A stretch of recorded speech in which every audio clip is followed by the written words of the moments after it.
In the fall of 2007, a young woman's voice was reaching audiences across America through a Billboard charting hit that touched millions.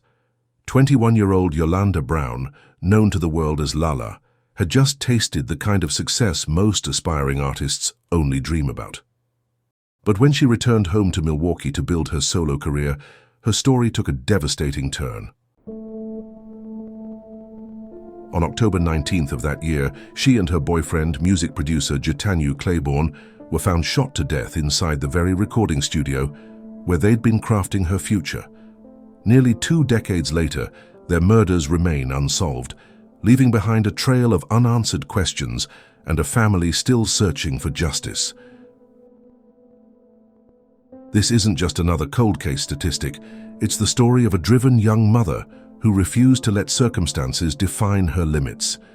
It's about dreams cut short, promises broken by a system that seemed to lose interest, and a community that refuses to forget. What happened in that Milwaukee studio? Who took 2 promising lives, and why has accountability remained so elusive? Born into a Milwaukee family as the youngest of 5 children, Yolanda Rose Brown entered the world on May 20th, 1986. From her earliest years, her parents recognized something extraordinary in their daughter. She wasn't just energetic or expressive. She moved through life as though performing for an invisible audience, singing and dancing with a natural confidence that suggested destiny had already marked her path. By 11 years old, her future felt certain in her own mind. She would be a singer. Not someday, not eventually, but inevitably. She began performing professionally under the stage name Premier, taking whatever opportunities presented themselves: weddings, local bars, community events. Any stage, any size. Her education took her through Frederick Douglass Elementary, Jackie Robinson Middle School, and eventually Milwaukee High School of the Arts, where she continued developing her craft and honing her distinctive style. At 16, she became a mother to her daughter Amira. For many teenagers, this might have derailed ambitions, forcing difficult choices between responsibility and dreams. But for LaLa, motherhood became fuel rather than obstacle. She remained focused, channeling her determination into both raising her child and pursuing the career she'd envisioned since childhood. Those who knew her during these years speak of someone magnetic, not just talented, but genuinely charismatic, with an ability to command attention the moment she stepped into a room. Yet beneath the performer's confidence lived someone who cared deeply about her community, who believed her gifts carried responsibility beyond entertainment alone. By 2005, at just 19 years old, LaLa made a decision that would change her trajectory. She left Milwaukee for Atlanta, the city that had launched countless R&B and hip-hop careers. She didn't have industry connections or financial backing. What she carried was talent, determination, and unshakable belief in herself. Atlanta rewarded her faith quickly. R&B artist Lyfe Jennings was developing his second studio album titled The Phoenix and needed a female vocalist for a new track addressing a difficult subject. The song, called S.E.X, delivered a cautionary message to young women about the consequences of unprotected intimacy. It required a voice that could carry emotional weight and authenticity. LaLa provided exactly that. She recorded her feature and appeared in the music video. When the album released, it debuted at number 2 on the Billboard 200. The single climbed to number 3 on the Billboard R&B charts and number 37 on the Hot 100. For a young woman who'd once performed in Milwaukee bars under a stage name, this represented validation of everything she'd worked toward. She toured with Jennings, experiencing professional artistry firsthand, seeing what a sustainable music career actually looked like from the inside. But the momentum didn't last. Following a disagreement with Jennings, she was released from both the tour and her contract. The opportunity that had seemed like her big breakthrough ended abruptly. For someone less determined, this might have felt like failure. LaLa saw it differently. She viewed it as education, as preparation for what came next. Her confidence remained intact. In June of 2007, she returned to Milwaukee with renewed purpose. She wasn't chasing someone else's spotlight anymore. She was ready to build her own. Rather than viewing her hometown as a step backward, she saw it as a place to establish herself on her own terms, maintaining creative control while developing material that reflected her authentic voice. This is when she connected with JeTannue Clayborn, a local producer known in Milwaukee's underground music scene by the nickname Kool-Aid, earned through his characteristically warm smile. He operated a home-based studio called Loud Enough Productions, located on North 55th Street in the city's northwest section.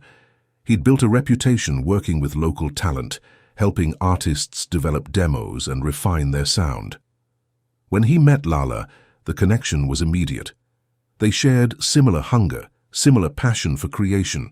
Their professional collaboration evolved naturally into something deeper. By late summer of 2007, LaLa had moved into the studio space, which served simultaneously as home and workplace. There, surrounded by equipment and possibility, she recorded tracks she believed would launch her solo career. Songs like I'm Feeling It, Rescue Me, and Give Them What They Want. Those close to her during this period described someone content and creatively fulfilled. She'd found partnership, both romantic and artistic, with someone who believed in her vision. Everything seemed to be aligning, but something darker was developing beneath the surface, something that would shatter everything in a matter of weeks. In mid-October of 2007, subtle warning signs began emerging. According to Marshall Duke, a friend who operated a Milwaukee salon, LaLa and JeTannue visited him around October 16th. During that visit, LaLa confided something troubling. She'd been receiving threatening phone calls. Sometimes the caller made explicit threats. Other times, they simply called repeatedly and hung up without speaking. The pattern had become frequent enough to genuinely frighten her. She told Marshall she wanted to leave the studio, that she no longer felt safe there. She didn't identify whether the caller was male or female, keeping certain details to herself. But for someone as focused and driven as LaLa, someone who'd pushed through obstacles her entire life, this fear carried weight. It meant she perceived genuine danger. Days later, that perception may have been validated. The studio was broken into. Thieves took nearly $10,000 worth of equipment: keyboards, microphones, a computer, mixing boards, speakers. This wasn't random vandalism. Someone knew what the studio contained and came specifically to take it. Jatanu filed a police report, but despite LaLa's recent fears and the escalating pattern of threats, the couple remained in the studio. On the evening of October 19th, LaLa and JeTannue had dinner with her family. Nothing about the evening seemed unusual. Afterward, they were dropped back at the studio. It was the last time anyone would see them alive. In the days that followed, silence replaced the usual communication. LaLa stopped answering her phone. JeTannue couldn't be reached. Messages went unread, calls went directly to voicemail. At first, family members tried not to panic, assuming there might be innocent explanations, but concern grew quickly. Visits to the studio deepened their worry. Lights were visible inside, but no one answered the door. They sought help from the building manager, desperate for someone to check on the couple. He told them he couldn't legally unlock the door without a warrant. They were trapped between bureaucratic procedure and mounting dread, knowing something was wrong but unable to act. When waiting became unbearable, JeTannue's brother, Anthony, forced the door open himself. What he discovered was devastating beyond words. LaLa lay lifeless on the floor. JeTannue was slumped in a chair. Both had been shot to death. The scene suggested they'd been dead for at least 3 days before discovery. Autopsies were performed, but the complete results have never been publicly released. The exact circumstances of their final moments remain unclear. What is known is that both suffered fatal gunshot wounds in what investigators described as an execution-style killing. There were no signs of forced entry, leading police to theorize that the killer or killers were people they knew, people they'd trusted enough to let inside. The crime scene told a story of betrayal as much as violence, of trust exploited in the most brutal way imaginable. When news of the murders reached Milwaukee, shock rippled through the community. 2 young people with promising futures had been killed in the place meant to be their sanctuary, where dreams were supposed to be built, not destroyed. Police launched an investigation immediately, but challenges emerged from the start. The absence of forced entry suggested familiarity between victims and perpetrator. Both LaLa and JeTannue had been shot in ways consistent with execution-style killings, indicating this wasn't spontaneous violence, but something deliberate and calculated. Investigators interviewed family members, friends, and industry contacts. Theories circulated. Some pointed to jealousy within the local music scene. Others suggested betrayal, professional grudges, disputes over money or credit or opportunity. But without physical evidence and without witnesses willing to come forward, the investigation stalled quickly. Despite LaLa's rising profile and the shocking nature of the crime, media coverage remained limited. There were no major press conferences, no citywide manhunts generating headlines. To many who loved LaLa and JeTannue, it felt as though their deaths hadn't received the urgency they deserved.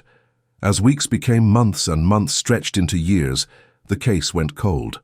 LaLa's family continued pressing for answers, appearing in interviews, pleading with law enforcement, keeping her memory alive through any means available. But updates from investigators grew increasingly rare. No arrests were made, no suspects were publicly named, no significant developments were shared with the people who needed them most. In 2010, 3 years after the murders, the case received renewed attention when it was featured on America's Most Wanted.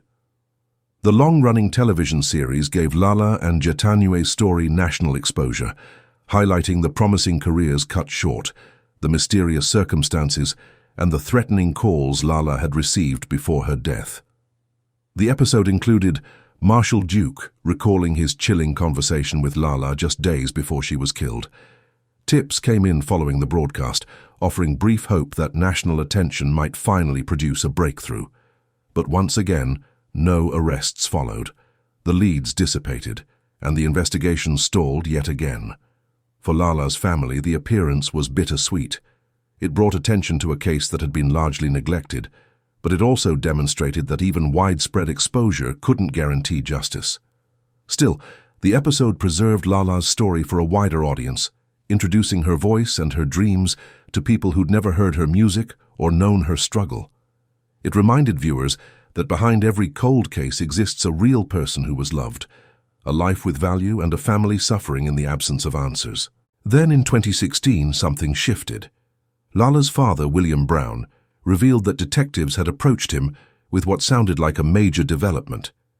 They'd told him they'd built a strong case against someone already incarcerated in another state for different crimes. The suspect, police said, had been locked up for something similar. William was told that detectives needed to make a trip to Arizona, and when they returned, they expected to have good news. After the Arizona trip, detectives told William they'd gathered extensive paperwork to turn over to the district attorney's office. They felt confident they had the right person. For a moment, justice seemed within reach. But that moment faded. A year passed with no movement, no new information about the alleged suspect or the supposed strong case. By 2017, William was still waiting. He told reporters that police believed they had a solid case, but he couldn't understand what was holding up the district attorney. Milwaukee police confirmed they'd completed their investigation and turned everything over to the Milwaukee County District Attorney's Office, awaiting a charging decision. But despite this, nothing happened. No charges were filed. The suspect's identity remained unknown.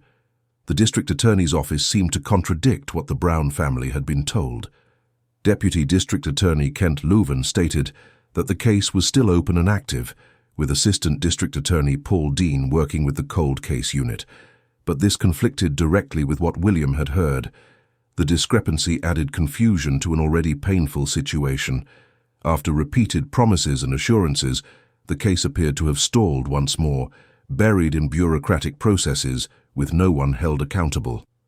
After 2017, public information about the case essentially stopped.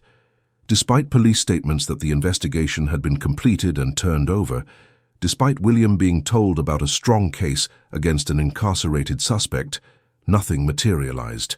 No charges, no arrests, no public identification of the alleged perpetrator. The case simply faded into silence.